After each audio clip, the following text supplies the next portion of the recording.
आरक्षण लागू किया कहाँ है उन्होंने? उस पर तो 10 साल का स्टे लगा दिया है कि अब इसमें बहुत टाइम लगेगा, सेंसस करना पड़ेगा, ये करना पड़ेगा, वो करना पड़ेगा।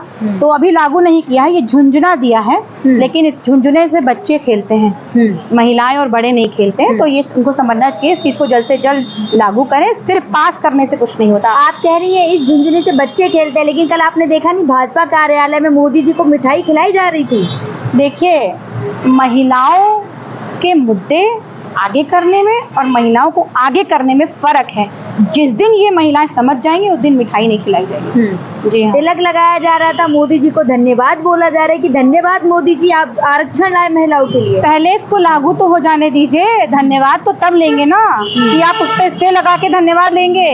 ये कहीं ना कहीं बेवकूफ बनाया जा रहा है और यही मेरा सबसे कहना है, बेवकूफ मत बनिए, अपने आँख कान नाक सब खुले रखिए और इसको देखिए। लेकिन क्या लग रहा है, लेकिन लगातार भाजपा जो कांग्रेस के नेता वो कह रहे हैं कि ये जो महिला आरक्षण है ये तो हमारी सरकार में है। जी बिल्कुल, हमारी सरकार में है और आपने देखा होगा इसके लिए सोनिया जी ने क्या क्या नहीं किया है। सोनिया जी ने संसद में भी बोला था इट्स आवर्स, ये हमारा है।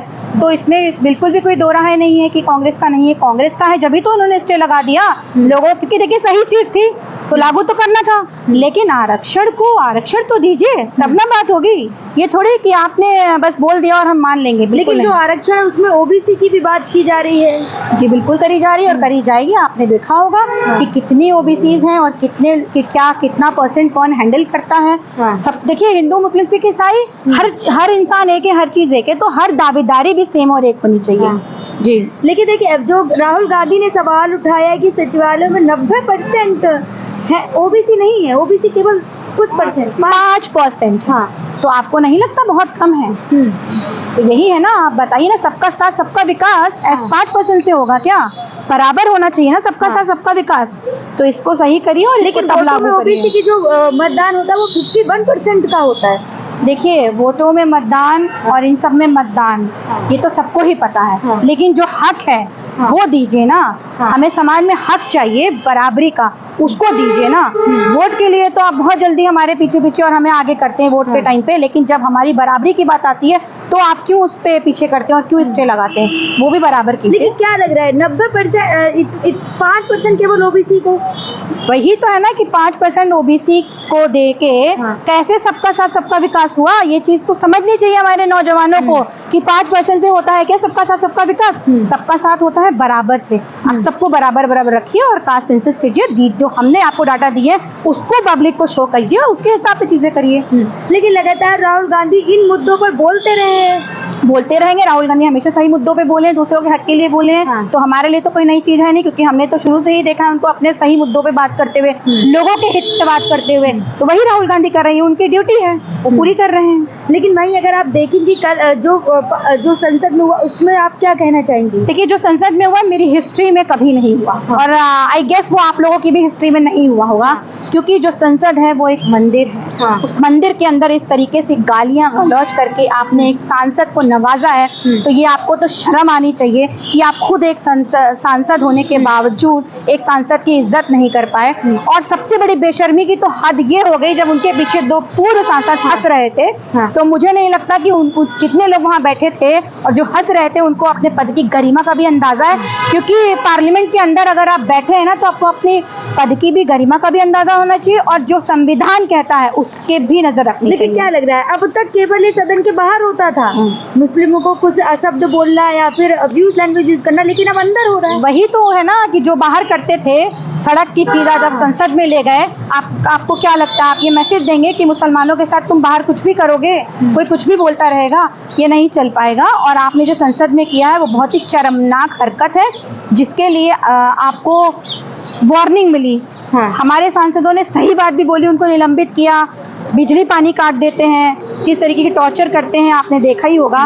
और अपने सांसद के लिए आपने जस्ट एक वार्निंग दे दी। आप खुद देखिए ना, दोहरी राजनीति इसको बोलते हैं, अपनी राजनीति अपने कानून। हमारे संविधान में ये कानून नहीं, हमारे संविधान में सबके लिए एक सेम बराबर का कानून है, आप उसको फॉलो करिए ना। आप ये थोड़ी कर सकते हैं हमारे लिए अलग और आपके लिए अलग। तो कहीं ना कहीं दर्शक और जनता समझ चुकी है कि जो संसद में हो रहा है, आप चाह रहे हैं बाहर भी लोग उसको मैसेज में उठाएं, ये बहुत गलत है, ऐसा नहीं होना चाहिए। लेकिन क्या लग रहा है, संजय सिंह हो गए या फिर राहुल गांधी हो गए, अगर कुछ बोलते हैं तो बाहर कर दिया जाता है, संस्था ले ली जाती है, लेकिन अभी तक केवल इनके पास नोटिस आया है। आप वही देखिए ना कि जब इनका सत्ता इनकी है, हाँ। पक्ष इनका है, सांसद इनका है, तो इन्होंने वार्निंग दी, हाँ। है ना। और हमारे सांसदों के साथ इन्होंने क्या किया, हाँ। तो यही मैं आपको बताना चाह रही हूँ, समझाना चाह रही हूँ कि अगर आपकी सरकार है तो आप अपना कानून चलाएंगे क्या? कानून संविधान से चलता है, बाबा साहब का, वो पढ़िए। अगर भूल गए हैं उसके बाद आप इनको भी सजा दीजिए और इनको बताइए कि असलियत क्या होनी चाहिए। देखिए क्या लग रहा है, क्या महिला आरक्षण आने से कोई फर्क पड़ेगा?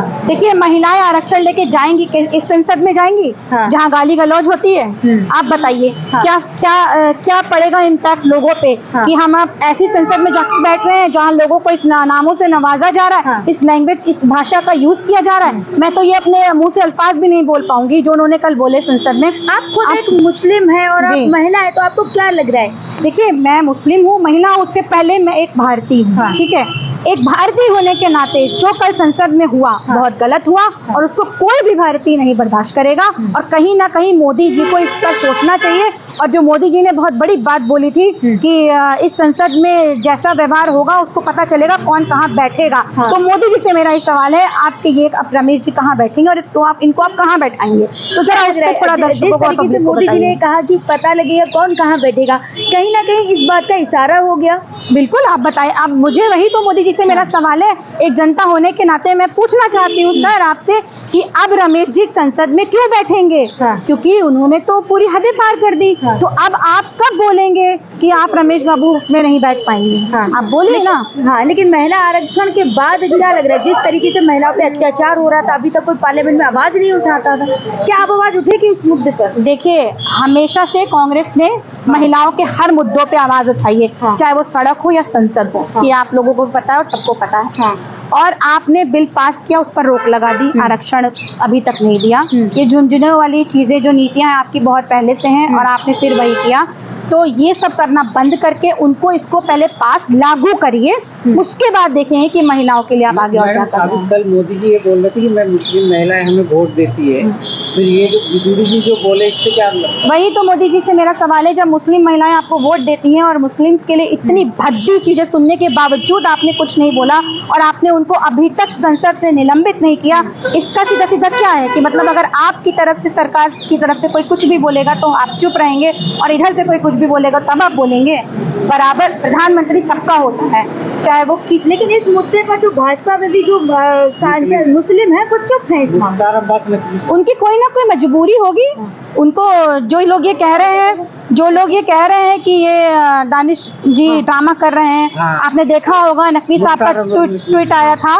तो मेरा तो सीधा सीधा बस उनसे यही कहना है कि खुदा आपकी ऐसी सोच का भी खैर करे। और मेरा आपसे ये सवाल है, घमंडिया राहुल गांधी नहीं, घमंडिया आप हैं जो आज इतनी बड़ी बात होने के बावजूद आप अपने मुसलमान साथी के साथ खड़े नहीं हो पाए। और वो सही है, जबकि वो गलत नहीं है, उसके बावजूद आपने बोल दिया कि वो ड्रामा कर रहे हैं। तो क्या ड्रामा आप करते आ रहे हैं जो आपको कह रहे हैं कि राहुल गांधी मिलने गए हैं, गले लगाए हैं, मतलब कांग्रेस में शामिल करने। एक बात बताइए, दानिश अली जो हैं लोकसभा से चुनकर आए हुए सांसद हैं, उनको ड्रामे की जरूरत है? नकवी साहब आप क्या हैं आज की डेट में? ड्रामा तो आप कर रहे हैं। जो इतनी बड़ी बात पे आपने बीजेपी वालों का सपोर्ट कर दिया कि आपकी क्या मजबूरी है, आपको चाहिए उधर से कुछ, तभी तो आप नहीं बोल रहे ना सही के लिए। तो देखिए, इस तरीके के आरोप नहीं लगाने चाहिए। जो एक उंगली अगर आप दूसरे पे उठाते हैं तो पीछे की 4 आप पे होती है। तो इस चीज का ध्यान रखना चाहिए। और आप इतने बड़े लीडर, इतनी बड़ी उस पे बैठने के बावजूद अगर आप ऐसी बातें करेंगे तो फिर तो सही नहीं। लेकिन अभी तक ट्वीट नहीं। देखिए, जो बोलेगा वो सही बोलेगा, जो नहीं बोल रहा है उनकी क्या मजबूरियां मुझे नहीं पता, लेकिन हमारी मजबूरी नहीं है। हम हमेशा सच के लिए बोलते आए, चाहे राहुल गांधी हो या उनकी पूरी सेना हो, वो हम